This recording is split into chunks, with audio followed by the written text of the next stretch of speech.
The power of Christ compels you.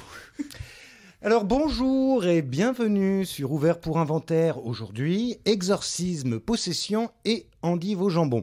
Alors juste avant de commencer, on me souffle dans mon oreillette imaginaire qu'il faut que je rappelle des choses capitales. Donc chers auditeurs, c'est une menace. Vous devez, impérativement, vous abonner à tout ce qui ressemble à notre émission. Peu importe, que ce soit... Oui. Non. Non, déjà on était en train de me faire signe. Je me sentais menacé aussi. Non, bah voilà, c'est pour ça. Donc vous avez une newsletter sur Ocha, hein, vous pouvez vous y abonner. C'est le site grâce auquel d'ailleurs vous pouvez réécouter toutes les émissions, même si vous n'êtes pas abonné sur Instagram, Deezer et consorts. Nous vous recommandons aussi de liker, de vous abonner sur les réseaux sociaux, de mettre des notes. Voilà, ça fait beaucoup de choses. Prenez des notes, justement, et mettez-en de façon à ce que, pour nous, ce soit exponentiellement explosif. Voilà, je crois que j'ai résumé la situation. C'était parfait. C'est ce que nous attendons de vous. Sans plus attendre, nous commençons juste après notre célèbre générique.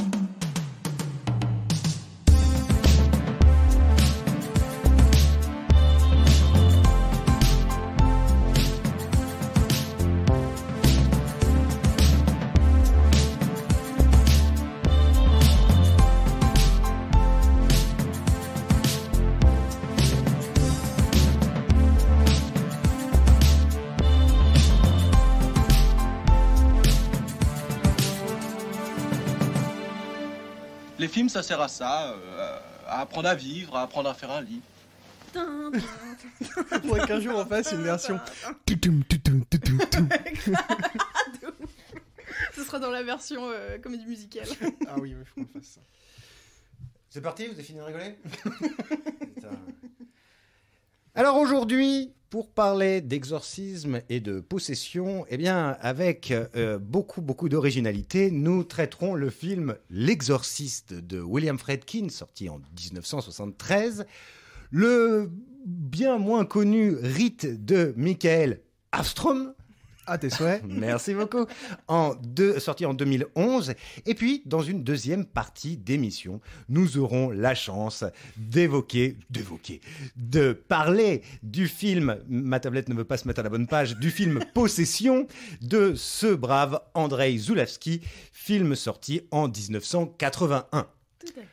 Alors, commençons par la chronologie et surtout la qualité, hein, j'ai envie de dire, avec L'Exorciste de William Friedkin. Alors, chers amis, à qui je n'ai même pas encore salué le bonjour, ce qui ne veut rien dire, dis bonjour. Allez, Nice, Louis, bonjour. Et bonjour. Voilà, Je voulais dire bonjour en mode possédé, mais... Oui, tu peux réessayer. Bonjour. Voilà. Quelqu'un peut le dire en latin inversé, peut-être? Oui, un truc comme ça. J'imagine que ça serait comme ça. Après, en hébreu, je ne sais pas faire, mais... Allez, Nice, vous vouliez tenter quelque chose, peut-être? Non, bon, tu l'as trop bien fait, je pourrais pas surpasser ça. Oh, là, c'est beaucoup trop d'honneur. Alors, bon, l'exorciste, on ne vous fera pas l'insulte de vous le résumer. Hein, c'est une histoire d'exorcisme. Alors, simplement, peut-être juste pour dire en deux mots, ça commence... en Orient, en Irak, et puis presque juste en infondu, nous arrivons à Georgetown, cette ville proche de Washington D.C., et c'est là que l'action va se passer dans son ensemble.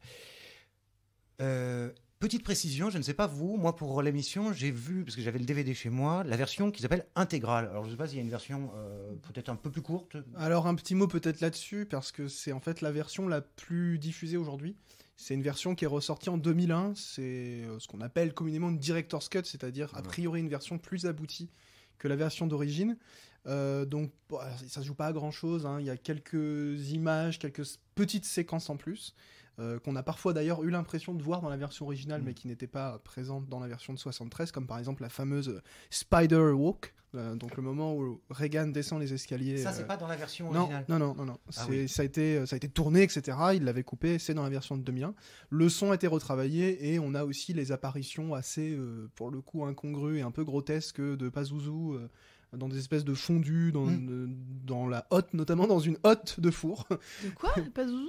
Ouais, le démon, il y a son visage qui apparaît En image subliminale, en image subliminale, dans des espèces de petits flashs à l'image. Alors c'est pas les moments où on le voit en gros plan. C'est les moments où vraiment il y a un plan et puis d'un coup dans un coin il y a comme une espèce de tête de fantôme qui apparaît.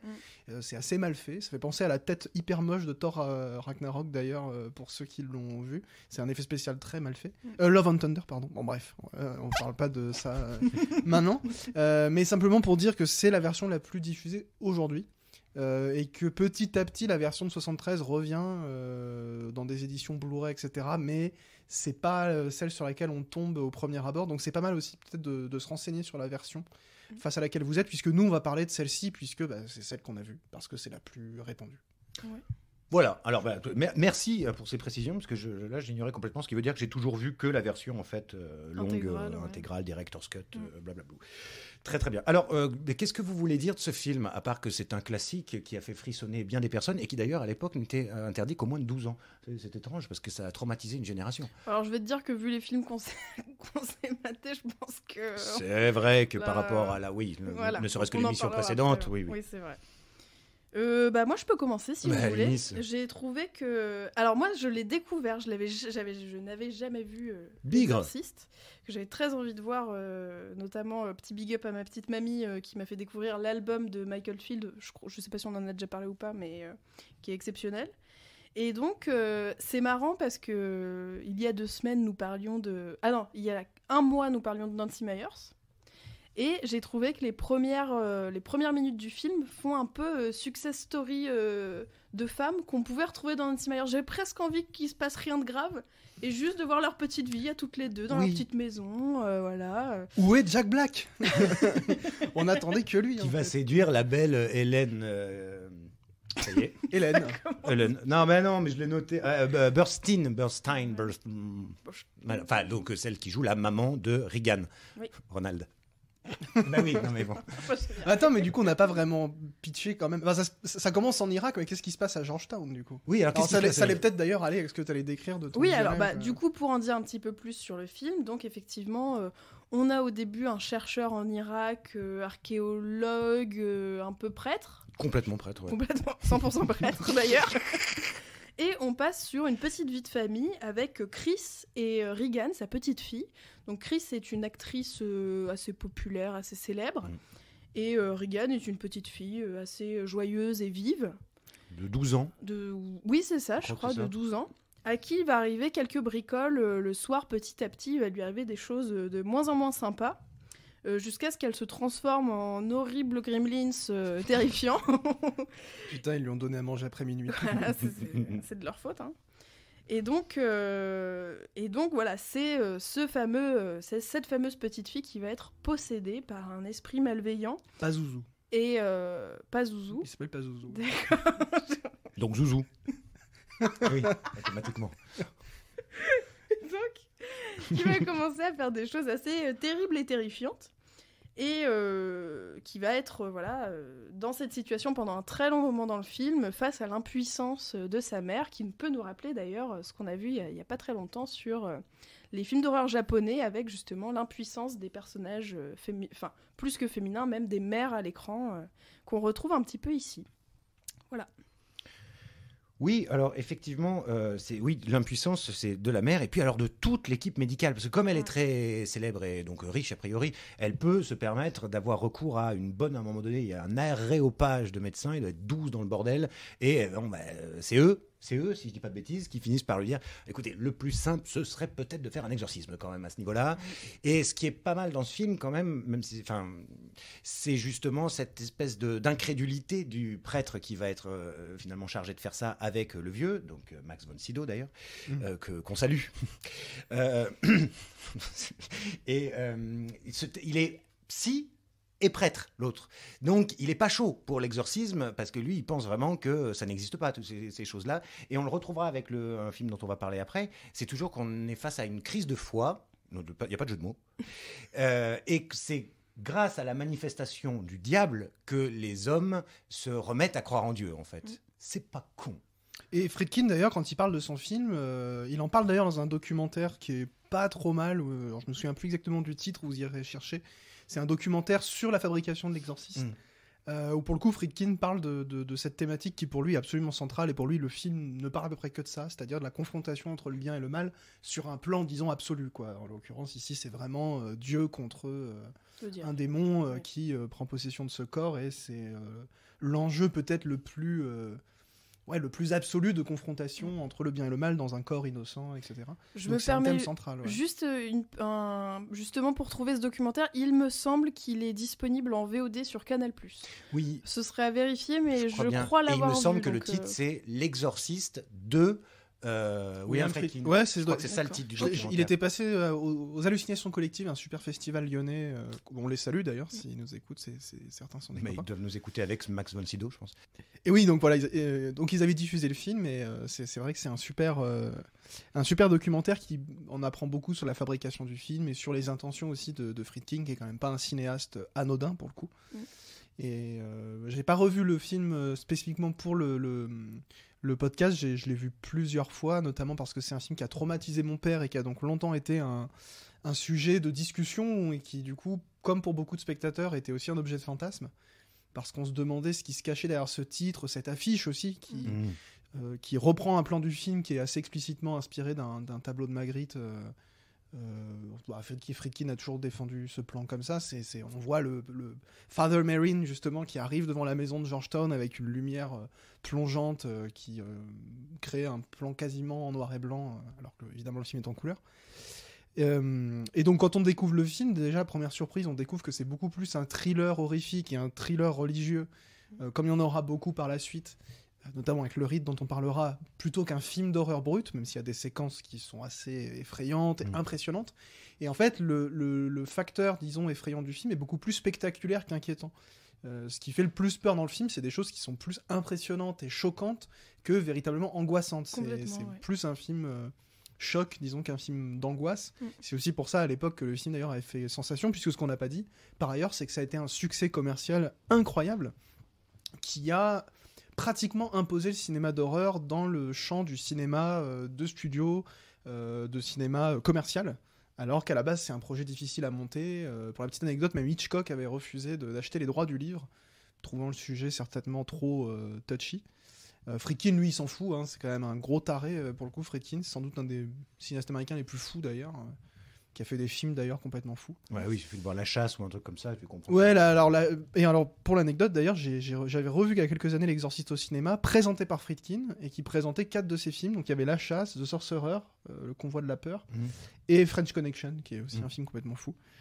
Et donc voir Friedkin s'emparer de ça, c'est quand même... s'emparer du roman de William Peter Blatty, d'ailleurs, qui est réédité, vous pouvez le lire hein, si ça vous intéresse, d'ailleurs. Je ne l'ai pas lu à titre personnel, mais... Oh non, rien à foutre. Faut commencer à lire du bouquin. Tout ce long détour pour dire que voilà, c'est un film qui a derrière lui une réputation énorme, et quand on le découvre, il peut y avoir quand même cette... pas forcément surprise, mais on se rend compte que c'est pas forcément le film qu'on attend. Si vous le regardez pour avoir du pur frisson, pour regarder, c'est pas un train fantôme, c'est pas du James Wan, c'est pas de la montagne russe, c'est quelque chose de beaucoup plus ancré déjà dans la fin du Nouvel Hollywood. On a encore un petit peu ce rythme-là, cette esthétique du filmage d'une ville américaine aussi typique, de personnages en proie à des transformations sociétales, etc. C'est très ancré dans un contexte américain précis. Et la confrontation entre le bien et le mal que tu décrivais, avec aussi cette confrontation entre les deux prêtres qui n'ont pas du tout le même rapport à la religion, qui n'ont pas le même rapport à la croyance, aux démons, etc. Ouais. Et c'est aussi le fait justement de passer par une petite fille, enfin que le mal intègre le corps d'une petite fille, qui provoque des scènes en fait qui sont qui mettent très mal à l'aise, qui sont pas forcément terrifiantes. Je veux dire, c'est ce que tu disais en fait. C'est assez, c'est presque plus bouleversant que vraiment terrifiant. Et du coup, c'est assez intelligent de sa part, quoi. Ça fonctionne très bien. Et comme les quelques films d'horreur japonais qu'on a vus aussi assez récemment, c'est vraiment les dernières minutes du film où il y a une sorte d'explosion de toute cette angoisse qui s'est condensée pendant 1h30, 1h40, qui explose à la toute fin. Et en fait, ce qui dure l'exorcisme, en fait, il se passe vraiment dans les dernières minutes du film. Et ce sont des scènes qui sont très longues, en fait. Là où, dans le rite, par exemple, il y a plusieurs scènes d'exorcisme, mais qui sont finalement... mais le rite, je pense qu'on en discutera aussi, a plus prévu. les codes, voilà, et puis a plus les codes du film d'horreur un peu plus Oui. classique. Oui, ne serait-ce qu'en termes de musique, en termes d'atmosphère, de montage même, Ouais. alors que on a presque l'impression que L'Exorciste n'a pas été pensé comme un film d'horreur. Ça a été pensé comme un film sur ce sujet, en fait, et qui est un sujet de facto effrayant, en fait.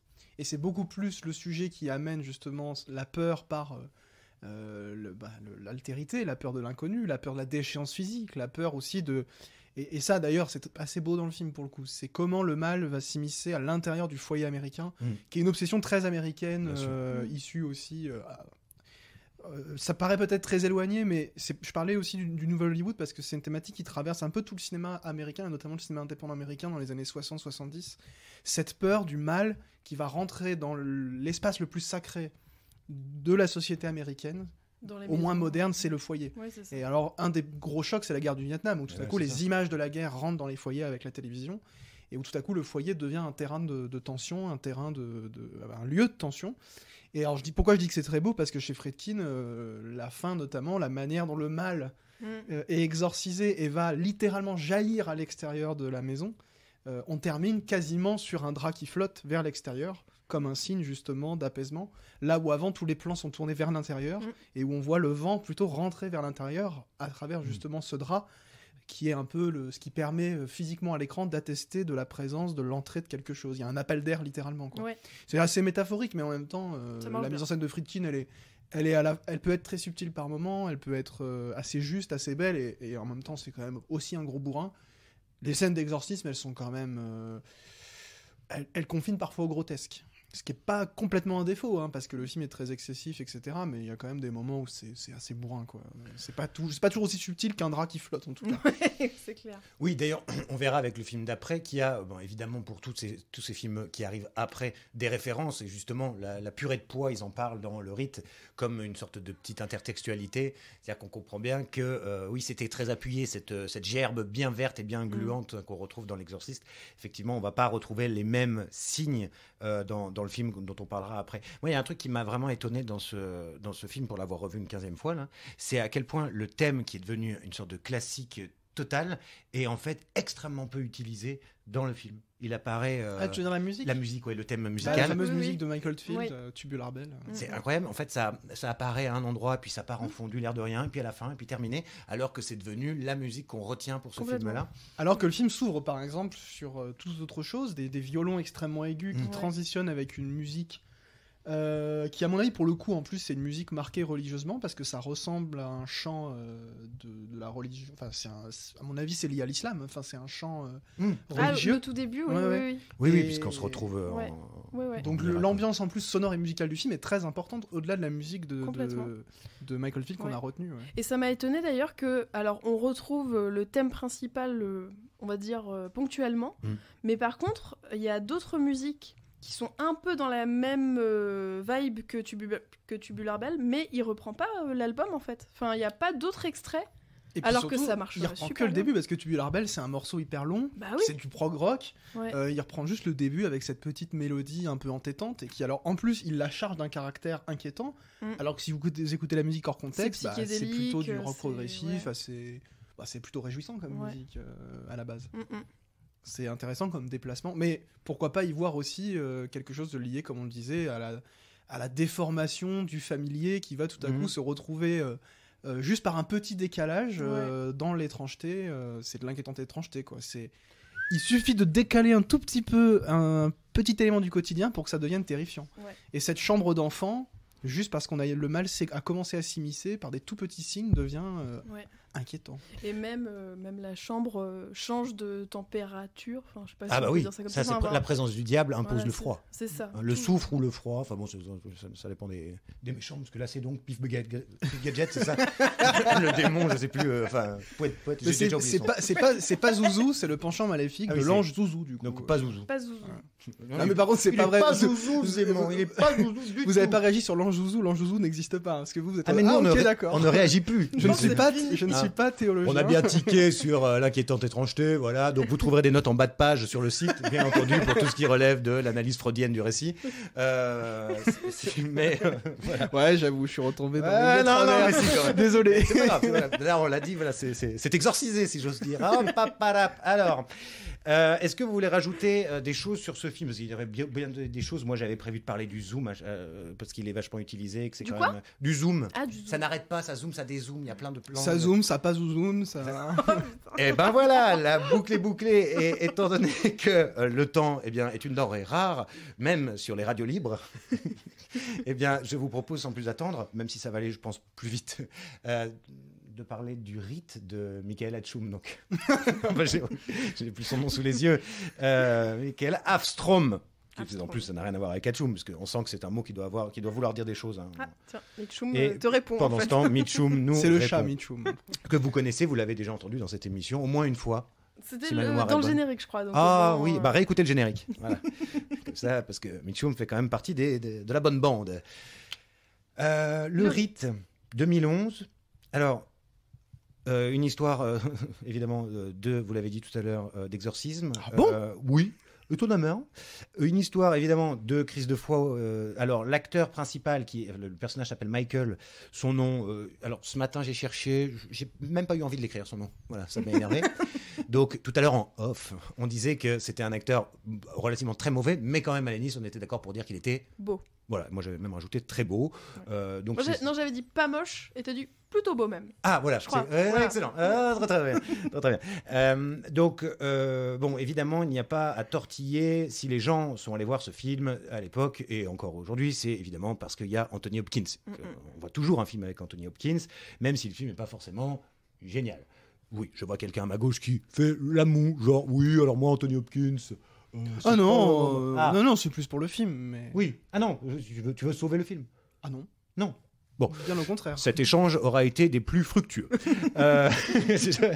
Donc, simplement, alors, pitch rapide, oui, puisque crise de foi du jeune séminariste qui finalement se dit, est-ce que je veux vraiment être prêtre? Et oui, la question que nous nous posons tous autour de cette table, est-ce que nous voulons vraiment être prêtre ou pas? Et bon, alors, on lui fait une petite pression, c'est-à-dire l'aumônier, le père supérieur, je sais pas quoi, lui dit, bon, alors c'est simple, je veux pas te mettre la presse, mais enfin, si tu prends pas une église, tu nous dois $100 000. Bon, je dis ça, je dis rien. Hein. Bon, mais si tu veux, tu peux aller faire un petit tour quand même à Rome. Il y a plein de trucs super. Et tu verras le père, alors je sais pas quoi, Grégorio, le père machin, le père truc. Et ce père bidule lui conseillera d'aller voir l'autre, donc Father Hopkins, il s'appelle, aidez-moi, non, Lucas. Non, Lucas, c'est l'autre. C'est César Lucas. dans... Alors, le... Father Carmine, comme dans Rocky. Non, c'est pas ça Le père Lucas Trevant. Lucas. Ah oui. Oui, c'est le père Voilà. Lucas. Ah ouais, merci. t'avais Voilà, raison. donc, ouais. le père Lucas, Anthony Hopkins, donc, et qui va lui montrer un petit peu que la possession, ça existe. Parce que c'est un peu le taulier à Rome, c'est un peu lui qui s'occupe de ça. Globalement, il y a la partie université. Alors après, je me tais, mais juste, j'ai remarqué ce truc-là. Je veux être à la fac du Vatican. Parce que c'est tellement classe. l'amphi est magnifique, ils ont des projections, les profs ont des écrans tactiles pour mettre des images à l'écran.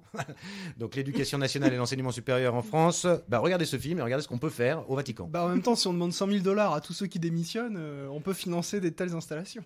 C'est vrai. C'est pas entièrement faux. Alors, j'ai un peu cassé l'ambiance. Non, c'est vrai. Mais oui, non, de toute façon, c'est bien. un peu premier degré. Le Vatican est plein de pognon. On sait bien, oui, on sait bien comment. Et on n'entrera pas. Oula, surtout pas dans ce débat. Comment ont-ils eu l'argent? Mais rendez-le. Alors, qu'est-ce que vous voulez dire? Ah je crois que t'as tout dit, de toute façon t'as raconté les films, ça y est. Oui, voilà. On plie bagage, il n'y a pas grand chose d'autre à dire. Il y a quand même une scène que j'ai... il y a quand même les mêmes questionnements sur la foi du jeune père. Enfin, du jeune fils. Je sais pas comment l'appeler. Jeune prêtre. Du jeune prêtre, merci. Excellent.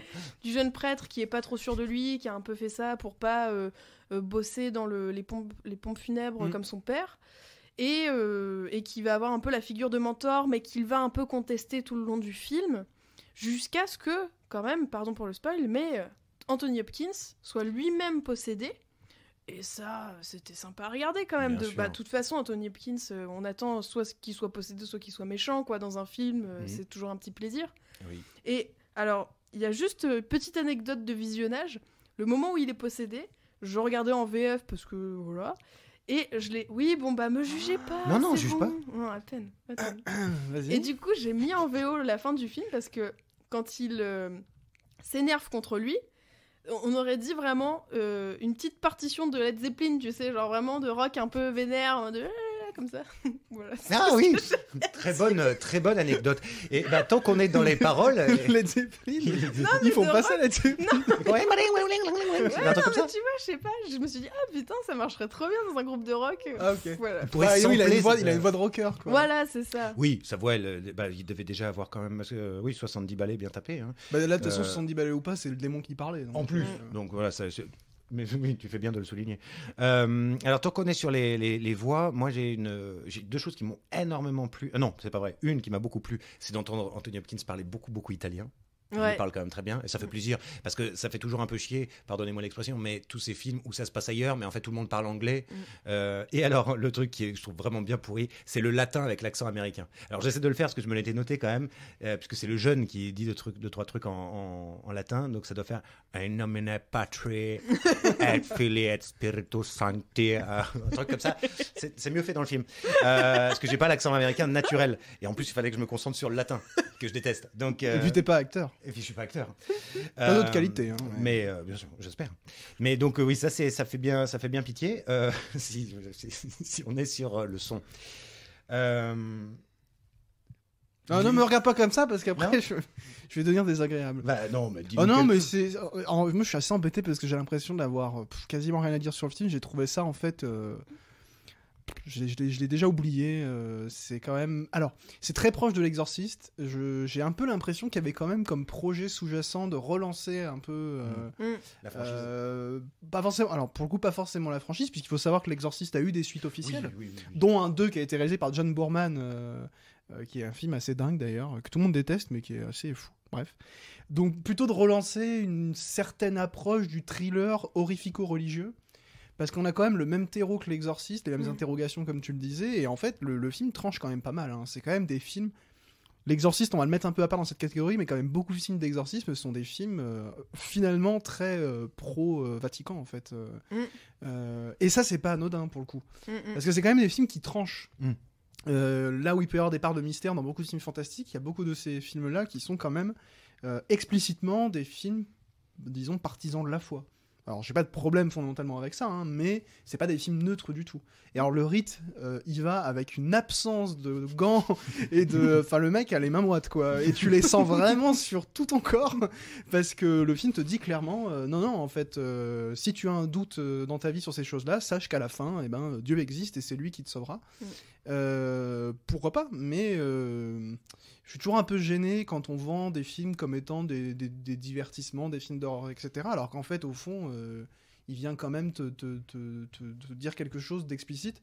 Mais replaçons dans le contexte, ça reste des films américains, ça reste, si tu veux, pris dans un contexte culturel et de production qui est de toute manière plutôt acquis à cette cause. Oui, c'est ça. Mais celui-là, je le trouvais particulièrement inélégant, en fait, à ce niveau-là. Parce que... à la fin, si tu veux, en dehors de l'exorcisme brut du père Lucas. Du père Hopkins du coup, du père Lucas, on termine quand même sur une résolution de la crise de foi du personnage, qui est du coup aussi une résolution de tout un pan de ces mystères-là, où en fait on nous dit non, c'est ni fantastique ni psychologique, puisque c'est un peu le duel du film, quoi. C'est soit les personnes qui ont des soucis à cet endroit-là c'est pathologique, c'est des soucis pathologiques, soit c'est parce qu'ils sont vraiment possédés par un démon. Ouais. Et le film c'est bien souvent un peu un mélange des deux. D'ailleurs, pour le personnage féminin qui nous présente au tout début, qui va suivre un petit peu, c'est un peu un mélange des deux en fait. Il se rend compte que oui, elle a vécu des trucs pas faciles, mais oui. Non, mais c'est un peu de la fausse ambiguïté parce que oui, elle est un peu fragile psychologiquement, mais enfin, elle a quand même un démon dans le corps, quoi. Oui, donc, clair, si tu veux, elle pourrait avoir tous les problèmes du monde. À la fin, il y a quand même un démon dans l'équation, quoi. C'est vrai. Et d'ailleurs, c'est le même problème que j'appliquerais peut-être de manière encore plus problématique, parce que c'est encore plus des films qui se vendent comme des divertissements purs et durs. C'est les Conjuring de James Wan qui sont quand même... qui font l'apologie des Warren, qui sont juste des escrocs, disons-le. Ouh là là, attention, tu t'avances sur un terrain miné, là. Ah bah non, mais pardon. Les Warren, formidable. Non, mais des personnes au demeurant peut-être très sympathiques, mais alors quand tu regardes un peu les documents, tu te dis, ah oui, d'accord, ils ont fait une carrière là-dessus, très bien.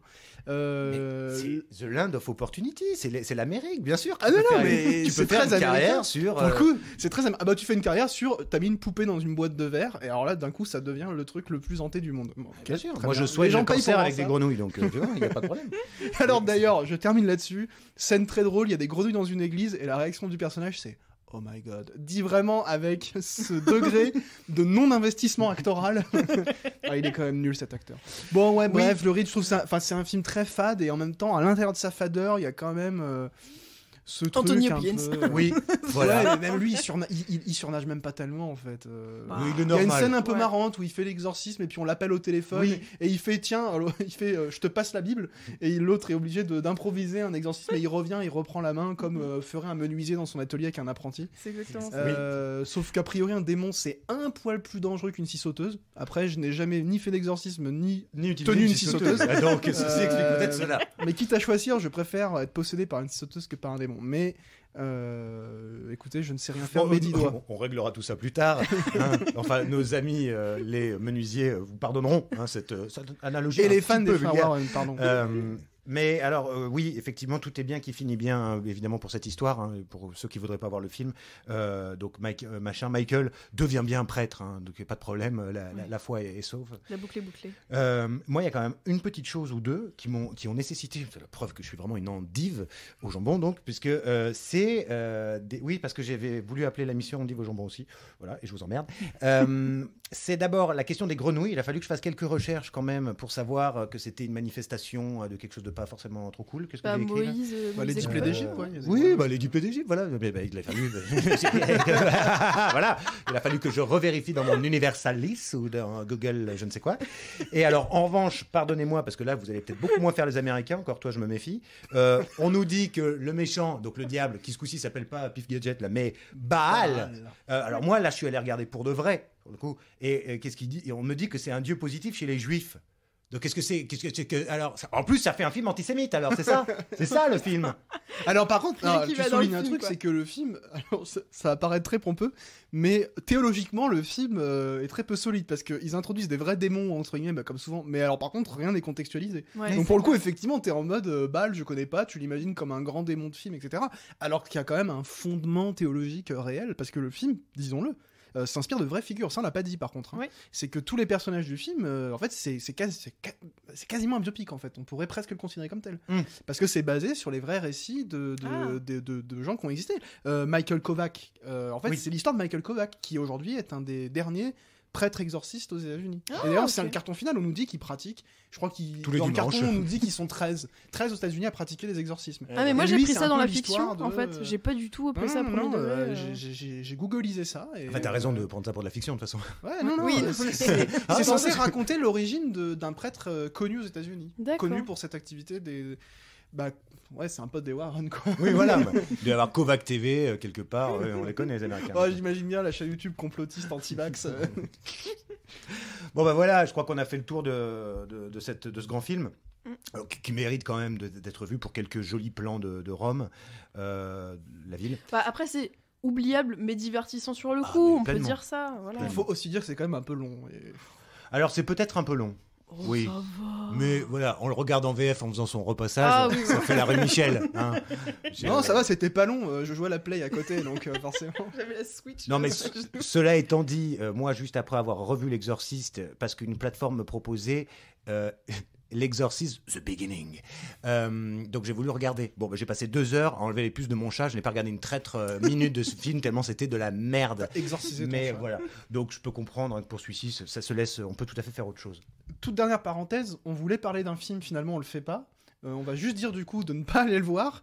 C'est le film de William Friedkin, un documentaire qu'il a réalisé quelques années après, enfin même bien des années après, parce que c'est un film assez récent, qui s'appelle The Devil versus Father... Poète. je sais plus d'ailleurs. Qui est un documentaire sur un vrai prêtre exorciste. Et on voulait en parler, finalement on le fait pas, parce que le seul truc qu'on aurait dit, c'est que c'est une escroquerie sans nom. Qu'il faut vraiment ne pas donner de visibilité à ce film, c'est pour ça qu'on en parle. Voilà, simplement Ah, ce bah, film mais- existe. Comme ça, je sais ce Friedkin qu'on a aurait dit. voulu continuer en fait à filmer ça. Il a fait un documentaire sur un prêtre qui fait vraiment des exorcismes aux États-Unis, etc. Et c'est un truc hallucinant. C'est une espèce d'anti-documentaire. C'est tout ce qu'il faut pas faire en documentaire, du type pitcher les voix des gens possédés pour les rendre plus effrayants. Alors qu'il est censé filmer des vrais exorcismes. Enfin, c'est complètement hallucinant. Allez voir ça par curiosité éventuellement. Si mais vous le trouvez, soyez parce qu'en avertis plus, que c'est... Oui, ça se trouve pas beaucoup, ça a quasiment pas été distribué. Et pour vous dire, j'y repense maintenant, j'ai même pas pris en note le truc. En plus, j'ai même pas le nom du prêtre qu'il a filmé, mais ça s'appelle The Devil versus Father quelque chose. Et c'est réalisé par Friedkin. Ok. Bon, il a fait des trucs un peu fous de toute façon. Ouais, il est un peu... La fin est complètement tarée. Mais on a dit qu'on n'en parlait pas, donc c'est réussi. Voilà. Tout ce passage sera bipé. Ah, bah, Ah, voilà. toi aussi, tu pitches les bois d'exorcisme. Bref. Alors, chers amis, nous faisons une micro-pause, juste le temps de respirer, et nous vous retrouvons pour notre dernier film.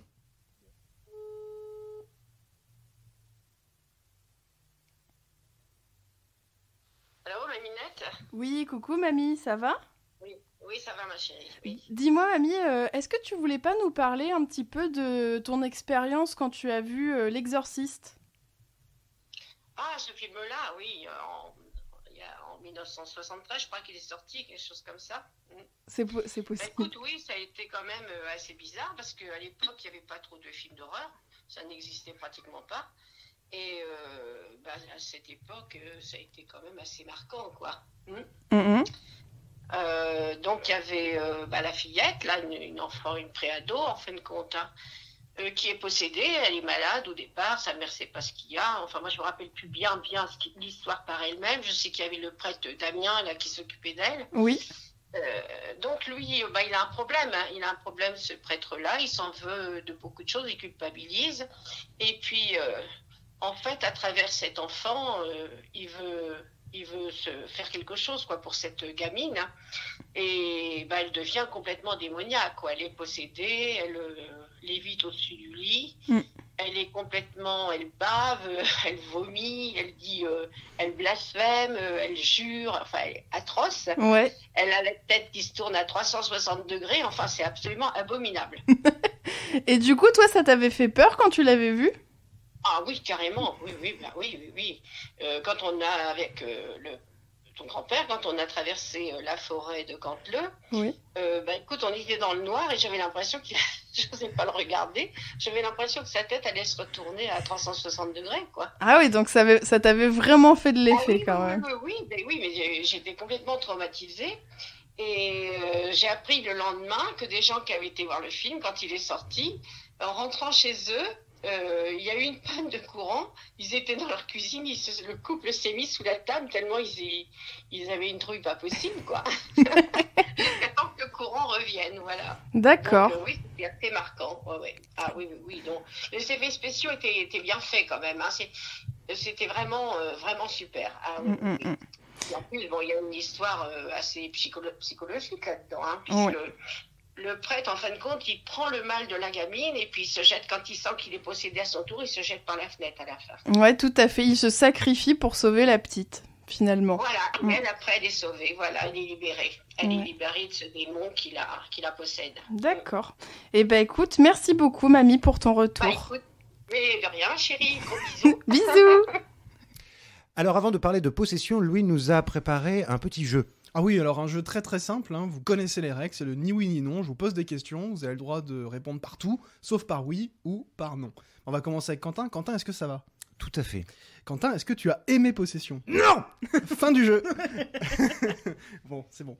Alors, c'est parti. C'était le petit jeu, et maintenant, jouons d'autant plus. Possession 1981, Andrzejewski, avec Agatha Christie, là, Isabelle Adjani, et Sam Neill, évidemment. Pourquoi Agatha Christie? Je sais pas, c'est pour une sorte de paronomase. Note en bas de page. Et après, c'est moi qui Ça va bien aller, une fois n'est pas coutume.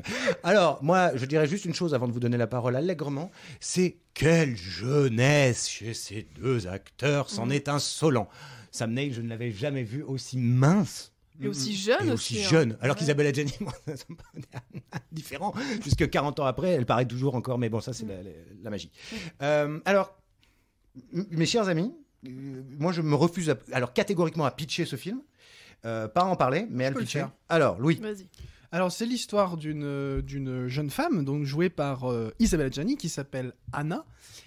qui accueille plusieurs mois après un long voyage son mari Marc dans son appartement à Berlin. Berlin qui est traversé par un mur dont vous connaissez l'histoire. Et en réalité, ils vont se séparer. C'est une séparation particulièrement difficile qui va amener Marc à comprendre que sa femme est sous l'emprise. D'abord, il croit d'un autre homme et en fait, il découvre que dans un appartement au cœur de la capitale, elle garde un corps en formation qui est une espèce de démon qu'elle entretient en le nourrissant en gros de corps d'autres hommes qu'elle prend sous son joug et qu'elle séduit pour nourrir son espèce de créature. Et donc elle est sous emprise, elle a une forme de possession de ce monstre dont on découvre la véritable nature à la fin. Et d'ailleurs, on ne sait jamais vraiment ce que c'est, puisque c'est un film très mystérieux, en plus d'être un film hystérique, comme la plupart des films de Zulawski, c'est-à-dire que c'est de la caféine sur celluloïd. Ah. Hystérique, le terme me gêne un peu. Oh. Mais je vois l'idée... C'est non-genré. Par rapport à l'origine du mot... Mais en fait, il y a l'origine du terrus quand même dans le mot. Mais, non, mais d'accord, mais je crois... on peut dire hystérie non genrée. C'est-à-dire que les hommes comme les femmes sont hystériques. Voilà, on peut le. Mais pour ce film-là, ça ferait plus sens, cela dit, parce qu'il est question. D'ailleurs, peut-être d'ailleurs que le film est misogyne. Je sais pas si ça peut être un sujet. En plus d'être nul. Mais pour le coup, c'est quand même aussi une fureur proprement féminine qui traverse le film. Et d'ailleurs, ça me fait penser. J'ai vu un autre film de Zulawski qui était, pas en entier, il me manque la fin, mais le Globe d'Argent. Qu'il a fait juste avant. Qui a été arrêté, je vous laisse vous renseigner parce que j'ai peur de vous dire des bêtises, mais qui est très intéressant, mais qui, de la même façon que Possession, nous crie dans les oreilles pendant 2h30, mais littéralement, c'est-à-dire c'est des films très agressifs. Hurle dessus, et c'est pour le coup le Globe d'Argent, je suis allée le voir en salle et je suis partie parce que j'en avais marre de me faire crier dessus un samedi matin. Mais pour autant, c'est assez intéressant. Et ce que tu dis sur justement l'hystérie et le fait que les personnages féminins soient empreints de cette hystérie, je trouve ça assez intéressant parce que même dans le Globe d'Argent, qui est en gros une espèce de... quelques personnes qui survivent et qui vont coloniser une terre. C'est même la face cachée de la Lune. Ouais, bon, je ne me souviens plus exactement. Là, j'avoue que j'étais casse-couille, là. Mais il y a tout ce rapport à la femme, à la mère et à la femme dans sa sexualité aussi, plus dans Possession pour le coup. Et moi, ça me pose un peu problème, question, je sais pas trop, j'arrive pas trop à discerner ce qui m'embête, quoi. Vous voyez, mais voilà, ces personnages féminins qui sont dans la souffrance et dans le Globe d'Argent, c'est encore plus clair, quoi, qui sont des matriarches, mais qui sont des... J'ai pas le mot, parce que j'ai un mot un peu vulgaire, mais poules pondeuses, quoi, qui servent à repeupler l'humanité. Ouais, juste avant qu'on parle proprement de Possession, simplement expliquer en fait que le lien entre le Globe d'Argent et Possession est plus intense qu'on peut l'imaginer, puisque c'est le film qu'il fait avant en Pologne, c'est un film qu'il a jamais pu vraiment terminer parce que premièrement c'est un film qui financièrement a pas tenu, alors c'est un film hyper ambitieux de 3 heures de science-fiction, c'est de la folie. On dirait une bande dessinée de science-fiction à la Métal Hurlant filmée, quoi. C'est complètement dingue. Mais premièrement, il a eu du mal à le finir financièrement, et aussi au niveau des autorités qui considéraient que c'était un film dangereux au niveau idéologique et politique. Et donc le film a été plus ou moins supprimé. Alors bon, il est visible aujourd'hui, donc il y a quand même les traces. Il a été monté, il a quand même été diffusé un minimum. C'est devenu un peu un film culte pour les initiés de ce genre de film bizarre. Et en fait, du coup, il a été un peu banni du cinéma et même plus largement de la société polonaise pendant un certain temps, Zulawski. Et donc, il est parti quelque temps aux États-Unis. Et c'est en faisant des rencontres aux États-Unis qu'il a pu amener à financer Possession, qu'il a voulu tourner en Europe et notamment à Berlin. Donc c'est un film empreint d'une souffrance aussi personnelle, et c'est un film aussi à réaction à un abandon, ce qui peut expliquer aussi peut-être le caractère complètement déprimant du film. Et on est dans les rues complètement... lui, il pensait en fait aux rues de Varsovie en faisant le film, c'est-à-dire empreinte d'une espèce de pauvreté visuelle et puis humaine un peu. Ouais, il y a une espèce d'errance glauque. Et quand les personnages déambulent en ville, ils sont comme désarticulés, possédés non seulement par des démons, etc., mais aussi possédés par une espèce de mal-être ambiant. Parle beaucoup, lui. Bon, aujourd'hui. alors lui, il fait son émission avec Wikipédia ouvert sous les yeux. Hein. Je tiens à le dire à nos non. auditeurs. Si. Il y a la page possession. nous le lire, Non, je précise simplement que d'après Jean-Baptiste Toré, ça c'est marqué Non. en bas de la fiche de non, possession. j'ai le nom de Zouaski, c'est juste en fait que je déteste me tromper sur les villes ou les pays. Oh, Et bah oui. je savais que le film se passait à Berlin, mais j'avais peur de dire une connerie, donc j'ai juste en tête qu'effectivement le film se passe bien à Berlin. Tout à fait. Et alors, d'ailleurs, merci d'avoir un petit peu pitché l'histoire. Ça m'a permis de comprendre déjà 40% de plus. Puisque bon, après ce concert de louanges ou de trucs ou je sais pas quoi de traiter, surtout que moi le film. De non, louanges, Je c'est pas blague, du je tout. blague. Calmez-vous. Putain. De louanges, mais je t'emmerde. Non, parce que moi j'ai pas vu le Globe d'Argent. Vous commencez à parler d'un film qui est. Je suis Pardon. désolé. Non, c'était pour expliquer Oui, l'origine. oui, c'est pour expliquer. D'accord, bon, enfin, il est pas sur la liste, moi je l'ai pas vu. Bon, et j'ai pas besoin de le voir puisque ce film-là c'est de la merde. On va s'arrêter très vite avec Possession. Bon, qu'est-ce que c'est alors, en plus, moi forcément j'ai fait 2-3 mini-recherches. Qu'est-ce que je vois que l'autre là, la Hadjani là, elle a eu le César, le prix d'interprétation à Cannes, le César de machin. Donc ça, c'est comme les films, c'est comme The Revenant et tout. C'est ces putains de films faits juste pour avoir des prix. Voilà, on dit alors toi ce qu'on va faire, ça va être très simple Isabelle. En plus on a pris ton mari pour faire l'image, hein, Bruno Newton qu'on salue également. Ouais. Et alors, C'est pas moi, hein. tu vas hurler et te griffer le visage comme ça pendant 2 heures. Voilà, et tu vas faire que ça. Et puis Sam Neill, qui n'a pas encore fait Jurassic Park à ce moment-là, on va lui dire, grosso modo, tu fais un peu comme elle, mais en plus masculin, quoi. Si tu te vomis dessus, t'as des vêtements crades, si tu peux te chier dans le froc pendant la prise, c'est Vrai bien. mec se vomit dessus. Ouais. C'est atroce, mais pas simplement atroce, parce que ce serait moi, ce matin encore, je disais des trucs. Ça a été un rôle terrible pour moi. J'aurais jamais dû faire ce film. Non, mais alors, en fait, le film n'aurait jamais dû se faire tout court, parce que c'est nul. Mais moi aussi, je fais un film comme ça. Voilà, je vais me chier dessus et craquer et hurler. Non, mais- Et surtout, à la fin, je vais baiser avec une espèce d'étoile de mer. Voilà. Oui, C'est le mon démon rappel. ressemble à une pieuvre. Non, mais ouais. qu'est-ce que c'est que ce truc de merde? Non, c'est insupportable. Ça dure plus de 2 heures. Non, 1h58. Ça dure moins de 2 heures. Ressenti 20h30. Et j'ai envie de les buter. À la limite, il y a presque Hans Bennett, hein, qu'on retrouvera, ou qu'on a retrouvé, qui était l'année d'avant dans le dernier métro. Là, c'est pour ça que sa tête m'était familière. Qui, on fait des caisses aussi. Tout le monde fait des caisses. Il joue qui? Et ben, il joue l'amant. Enfin, Ah oui, Le mec un peu New Heinrich. Age qui fait Ouais. des arts oui, martiaux. voilà, parce qu'il est quand même particulier aussi dans le genre. Et qui finit la tête dans les chiottes. Hein, Oui. si je dis pas de Oui, bêtises. oui, c'est il ça. meurt la tête dans les chiottes. C'est à peu près l'état dans lequel j'étais d'ailleurs à la fin du film. Voilà. Et franchement, je sais pas. Pour moi, il y a rien à Bon. garder. Moi, j'ai Alors. plein de notes. Alors, Allez, agis. non, mais moi, je rebondis sur 2-3 précisions. Premièrement, oui, le film, comme tous les films de Zulawski, sont étranges. Il y a un côté abrupt, il y a un côté craspec. C'est un film qui pue littéralement. Hein. Tout est crado. Ah, mais ça j'aime bien. Moi. Tout est filmé en grand angle avec une caméra qui va très vite, qui se faufile dans les couloirs, beaucoup de plans séquences, des personnages soit fous, soit étranges, qui n'interagissent pas d'une manière normale. Tout est en décalage et on a toujours l'impression que ce qu'on voit est issu d'une espèce de cauchemar un peu vaseux et ça nous plonge dans un état un peu second. Cela dit, je rebondirais simplement en disant que au-delà de ce que t'as provoqué le film physiquement, etc., c'est pas un film aussi hardcore que tu le décris en termes de... Je suis pas Non, d'accord. non, il y a bien pire en termes de fluide, en termes de gore, en termes de violence. C'est un film qui met dans un malaise physique profond, Non, mais Louis, mais c'est pas un film hardcore. Il y a- attends, non, mais alors là, Allez-y, pardon. Mais pour Mais c'est 10 Audition... fois moins violent non, mais- qu'Audition, par Mais exemple. n'importe quoi. Mais il y a pas de pieds coupés en gros plan, on plante pas des trucs Mais- dans les yeux. Ah, Quentin, on est d'accord. Audition à côté, mais tu regardes Oui Oui chez... Mais c'est très différent. Chez les Incas. C'est Voilà. très différent parce que Possession, c'est un film qui gratte. C'est un film qui est sale. L'image même est sale. Possession, c'est un film lisse qui joue sur l'ambivalence entre la beauté Oh des non. décors et l'horreur qui s'y passe. Possession, tout est crade et ça te plonge dans un état second. Mais c'est pas un film que je qualifierais de hardcore. Ça, Mais à ça la te met limite, dans un état second, certes. mais- En fait, t'es en train d'essayer de vendre ta soupe parce que le truc, c'est pas ça. Moi, j'ai pas dit qu'il était hardcore. Alors, je me suis peut-être mal exprimé. Je trouve que le film est à chier. Ça n'a rien à voir. Le film, il m'a pas choqué une seconde. Pas une seconde. Je me suis Bah, c'est fait pas parce qu'il y a royalement du vomi que c'est à chier. Non, hein. mais non, bien sûr. Mais donc je veux dire par là qu'on peut le regarder les 2 pieds sur la table en bouffant un sandwich. Alors peut-être pas à Lénis. Non, mais là alors- j'exagère. Moi, un je peu. retourne mon propre argument.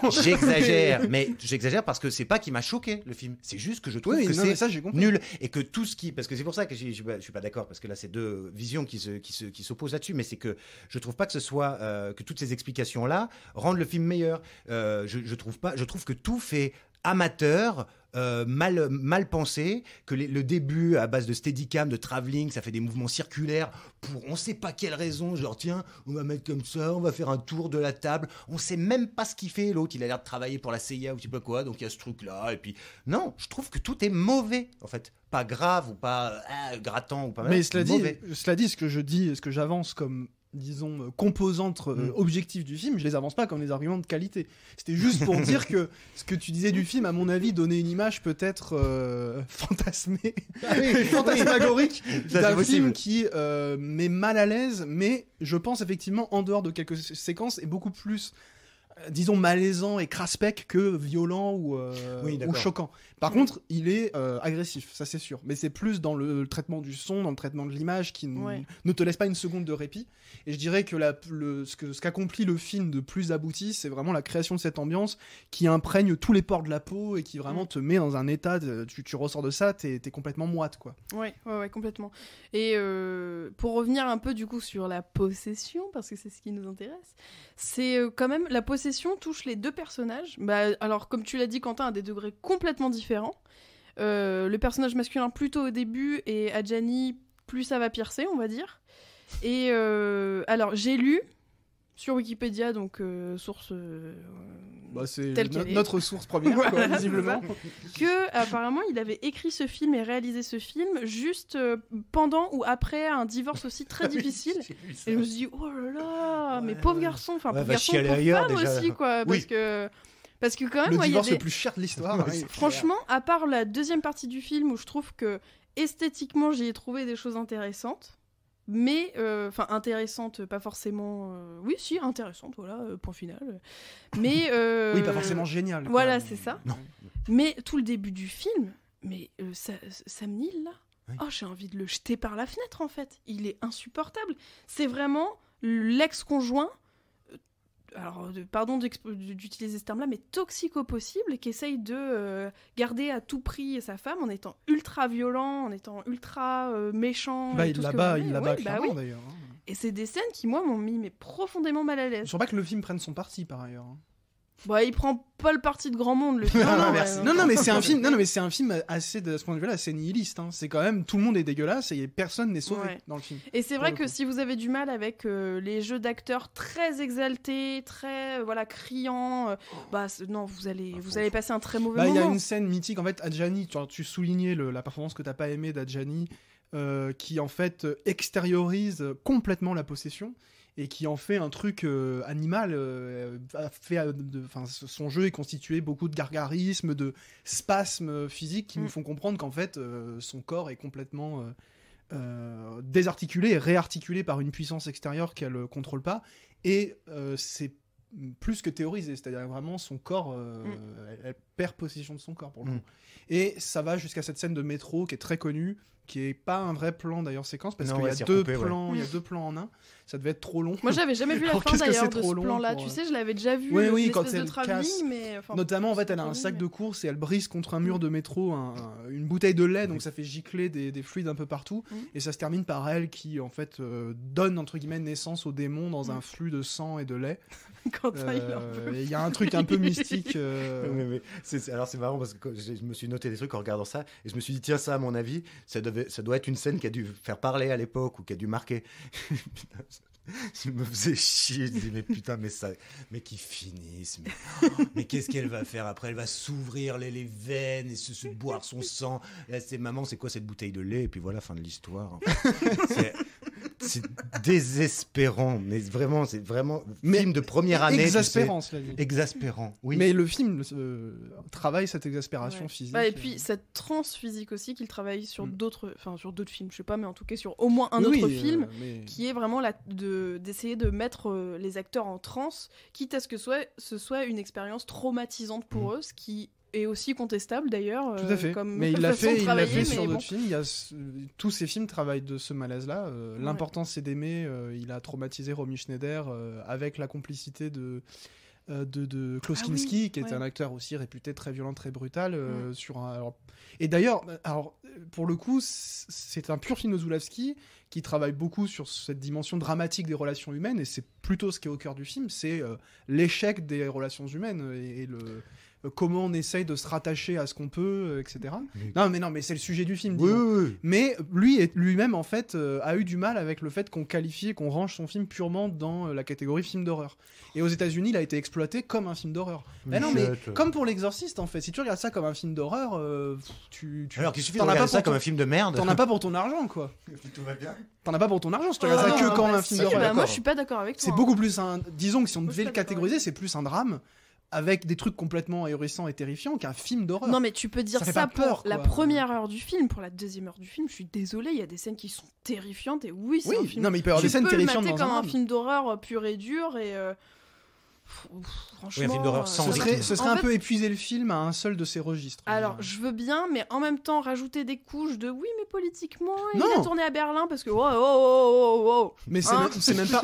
Exactement. C'est même pas rajouter des couches, c'est que le sujet du film, c'est le divorce, en fait. Et puis le communisme, et puis Ouais, bon, mais ouais. la guerre froide, c'est mal. Moi, je trouve que Mais le film justement- s'embarrasse pas de ça. Je trouve que justement ces thèmes-là qui pourraient être, qui sont de toute façon analysés comme tels, etc., sont complètement recouverts par tout le côté horrifique en fait. J'arrive pas trop, tu vois. Mais à parce voir que le ça côté comme, horrifique, si une tu veux, lecture, traduit. Le côté horrifique, toutes les scènes de violence horrifique traduisent. À chaque fois, tout ce qui est horrifique dans le film vient traduire le mal-être des personnages par rapport à leur situation personnelle. ouais. C'est des traductions horribles, c'est quasiment métaphorique, disons. Mais les personnages qui souffrent physiquement ne souffrent que parce qu'ils n'arrivent pas à surmonter la brutalité de ce divorce ultra violent. Ouais. Moi, tous les matins, je suis dans le même état, de toute façon. Même état qu'elle dans le métro. Tous les me lève, matins, suis je comme ça, chie avec du lait et du une sang. bouteille de lait. Journée de merde. Alors, puisque l'émission touche à sa fin, j'avais quand même juste une question. Là, c'est une vraie question, c'est pas un piège. Est-ce que quelqu'un a compris pourquoi l'institutrice, c'était aussi Isabelle Adjani? Oui, je le dis comme ça, parce que c'est Il absolument... y a deux doubles. Alors moi. Oui, pourquoi j'ai il y a pas- ce double? Parce j'ai que pas c'est... trop- Ouais, je crois que c'est un peu vaseux, surtout que Oui. c'est un mystère qui a pas vocation à être résolu, disons. Non, et Ouais. puis ni même vocation à apporter quelque chose au film. Très bien. Eh bien, J'ai fait une petite moue pour non, ça. la Mais même- pardon, petite mot. Mais d'ailleurs, Quentin, même la toute fin du film Oui. avec les Non, espèces mais de figurants. même le démon, on sait pas d'où il vient. Enfin, ouais. l'espèce de créature, le film, pour le coup, c'est un vrai mystère. C'est-à-dire que le film Ouais. ne cherche pas à résoudre.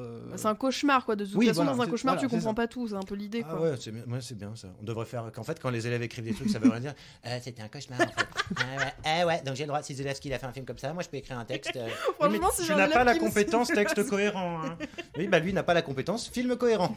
Voilà. Alors avant de nous séparer, Il a eu le dernier mot. Ah, oui. Là, c'est J'ai vu l'avantage. dans ton regard Ah que oui, t'étais trop satisfaction.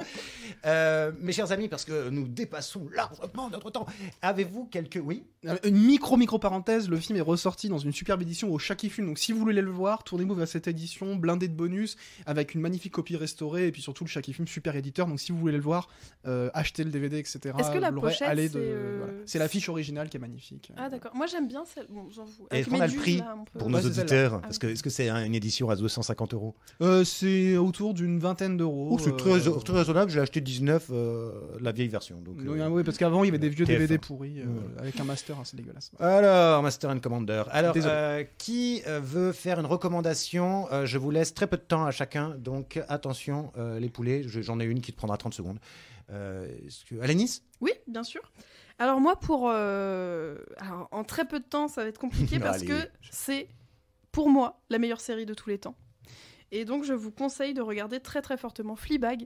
Oh là, Louis, il a eu peur, mais Non, je me concentrais pour savoir si. Voilà. qui est, pour le résumer très rapidement, l'histoire d'une jeune femme londonienne qui tient un petit café et qui a perdu sa meilleure amie. Et on comprend petit à petit tout ce qui s'est passé dans sa vie, qui a une belle-mère atroce, un père qui ne sait pas communiquer. Et c'est le genre de série assez courte où la première saison est super et en fait la deuxième est encore meilleure.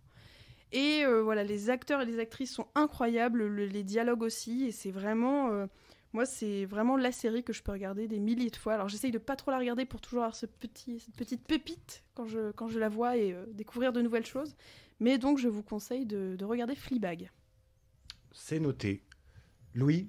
Moi, une recommandation que j'ai vu apparaître ce matin sur mon fil YouTube, la chaîne YouTube de Faites entrer l'accusé remet régulièrement des anciens épisodes en ligne.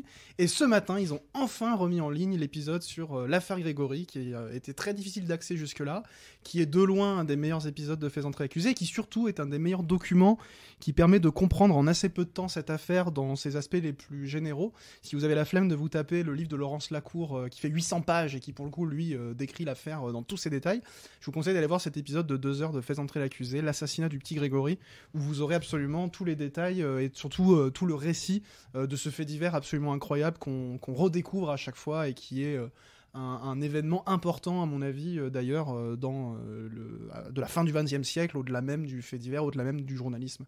Il y a beaucoup d'analyses sur les liens entre ce fait divers et la fiction et comment ça s'est immiscé aussi dans le cinéma, dans les romans, dans les séries, etc. Donc c'est un épisode assez important. Alors moi j'étais sûr quand j'ai vu ça sur Facebook que tu l'avais mis, je croyais que c'était ironique. Ah non, non. Donc là je viens de... Faites entrer l'accusé. Qui en a foutu quelque chose de le petit Grégory. Mais très bien, donc peut-être même que je regarderai, parce que je suis les conseils aussi parfois. Alors, Et après tu t'énerves, donc oui, voilà, comme ça la prochaine Le fois. Faites entrer l'accusé, pour le coup, c'est très très bien de manière générale. C'est qu'il y a quand même très beaucoup Christophe Ondelat, donc c'est qui me fout la gerbe. Alors, mais très bien. T'es dans la merde. Moi, j'avais une petite recommandation, parce que le livre est sorti il y a une quinzaine de jours. Ce sont les mémoires, dit-on, donc l'autobiographie de Gabriel Byrne, l'acteur irlandais. Ça s'appelle, alors en français, le titre est très décevant, ça s'appelle Mes fantômes et moi, alors que la version anglaise, c'est pas toujours le cas, mais là, le titre anglais est vachement mieux, puisque c'est Walking with Ghost, je crois, un truc comme ça. Oui, c'est ça. Et je l'ai pas tout à fait fini, mais alors c'est très étonnant pour un acteur, c'est-à-dire que c'est vraiment son autobiographie, et notamment sur ses premières années, sur sa jeunesse, et donc il y a que quelques pages qui parlent de cinéma. Faut le préciser peut-être, pour ceux qui voudraient avoir que des anecdotes croustillantes sur les tournages, c'est pas du tout le cas, et c'est édité chez Sabine Vespézer. Voilà. Et Gabriel Byrne, il a joué dans quoi? Parce que moi, je vois dans visage... Usual Suspect, par exemple, okay.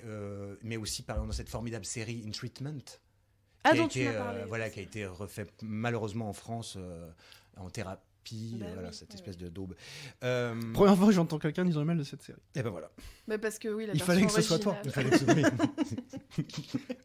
Chers amis, Oui. à bientôt. Et c'est la fin du mois spécial Oui, Halloween. Le prochain épisode, le prochain épisode servira de conclusion. on va Voilà, dire. on va dire. Mais c'est la fin du mois d'octobre. Oui. En tout cas, ça, on peut le dire. Joyeux Halloween.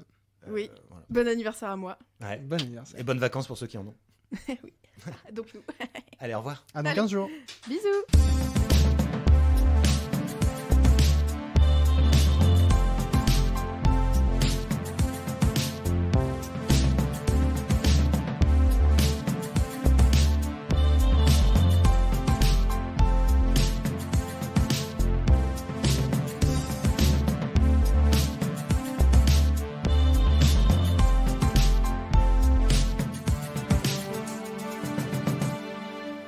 Les films, ça sert à ça, à apprendre à vivre, à apprendre à faire un lit.